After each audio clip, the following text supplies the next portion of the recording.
Hello friends, आज आपण बघणार आहोत काही क्रिया ज्या आपण डेली यूजमध्ये करतो आणि त्यांना इंग्लिशमध्ये काय म्हणतात.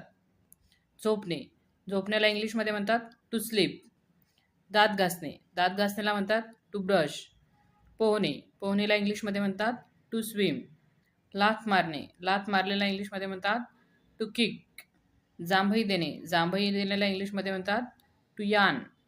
उभे राहणे, उभे राहणेला इंग्लिशमध्ये म्हणतात टू स्टँड. खेळणे, खेळणेला इंग्लिशमध्ये टू प्ले. पळणे, पळणेला इंग्लिशमध्ये म्हणतात टू रन. नाचणे, नाचणेला इंग्लिशमध्ये म्हणतात टू डान्स.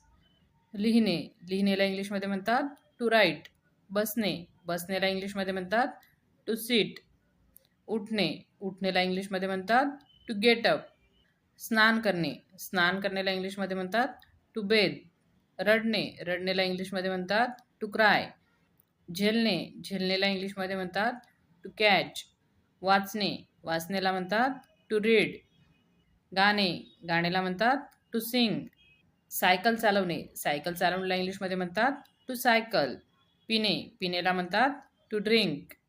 फेकणे, फेकणेला म्हणतात टू थ्रो. चालणे, चालण्याला म्हणतात टू वॉक. स्मित हास्य, स्मित हास्याला म्हणतात टू स्माईल. खाणे, खाण्याला म्हणतात टू ईट. हसणे, हसण्याला म्हणतात टू लाफ. टाळ्या वाजवणे, टाळ्या वाजवण्याला म्हणतात टू क्लॅप. स्वयंपाक करणे, स्वयंपाक करण्याला म्हणतात to cook. Thanks for watching. Video आवडल्यास व्हिडिओला लाईक करा, शेअर करा आणि चॅनलला सबस्क्राईब करा.